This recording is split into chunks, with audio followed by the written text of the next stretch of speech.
Welcome to Coffee and Conversions, your casual segment on the top B2B marketing tactics from experiences, not textbooks. Welcome to Coffee and Conversions, episode number 6. Today we decided to switch lanes from marketing to design, so we brought on our lead designer, the best designer in Central Florida, Mark Bunker. How's it going? Good, thanks for having me. Yeah, heck yeah.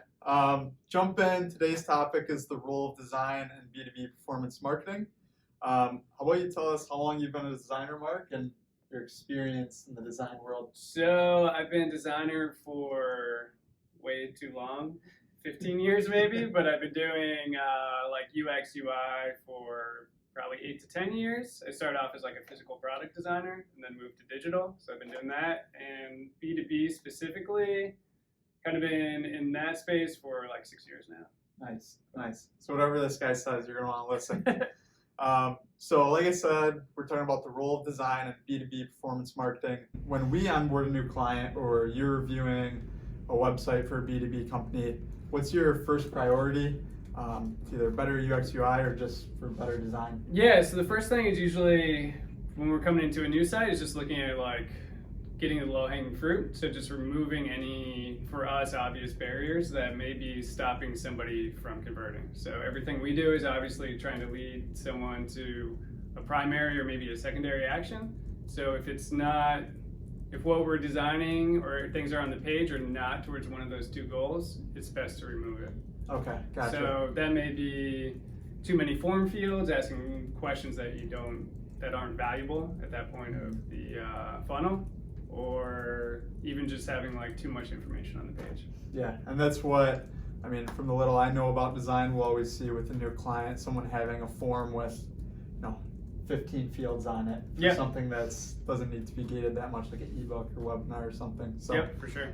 Great example. So you had mentioned something that interested me as a marketer yesterday. Obviously, as a marketer, I'm always looking at the funnel, top funnel, middle funnel, bottom of funnel, and how we segment users at each stage. Yep. So how do you design with the funnel in mind? Yeah, so I think a big area of growth for myself as a UX designer is really understanding marketer, and somewhere that a lot of younger UX designers should really look at focusing outside of design to understand what other people within the organization are doing. So to educate users at each stage of the funnel, it's really like just breaking down what information they need at the right time. So I think a big mistake that we see with a lot of clients is on the homepage or somewhere that might be like a first touch experience at the top of the funnel, it's buy now, right? Where like a quick and easy fix can just be learn more, because they're still in that like discovery awareness phase.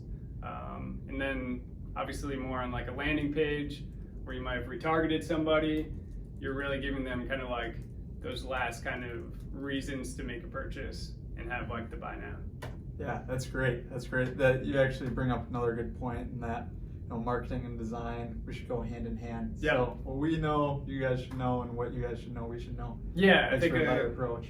A lot of designers, from my point of view, focus a little bit too much on making things pretty and having the right drop shadow and all that kind of stuff, which is like great within the design community, but at a certain level, like your drop shadow being 100% perfect isn't gonna like get somebody one more sale. But providing them like the right information at the right time, like that's where you start to make a difference and move the needle.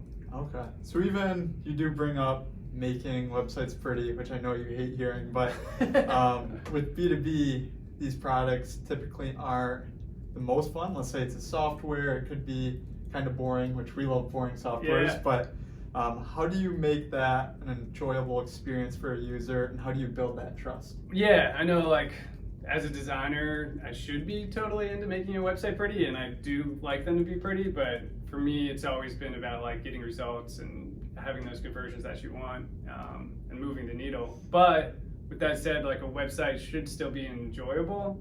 Something that's well designed does build trust. I think that's obvious. If you look at like an old like 1990s flashing animation with neon colors, like you land there, you're like, I'm not gonna put in my credit card information, right? So one of the biggest trust builders is, like from studies have shown, is just like the impact of like that UX experience of landing and, oh wow, this is nice. like professional website, right? Yeah. Doesn't need to be flashy, but it just needs to be good, professional, well designed to build trust. And then obviously on top of that, any trust markers and badges, certificates, any of that kind of stuff goes a long way. Okay. Yeah, I love that, and especially with the digital transformation we're in right now, building relationships and trust is super important. Yes. That's where a lot of interaction's going. So, thanks for coming on today, Mark. Yeah. Like we said, marketing and design go hand in hand, so you guys will be seeing plenty of Mark in the future.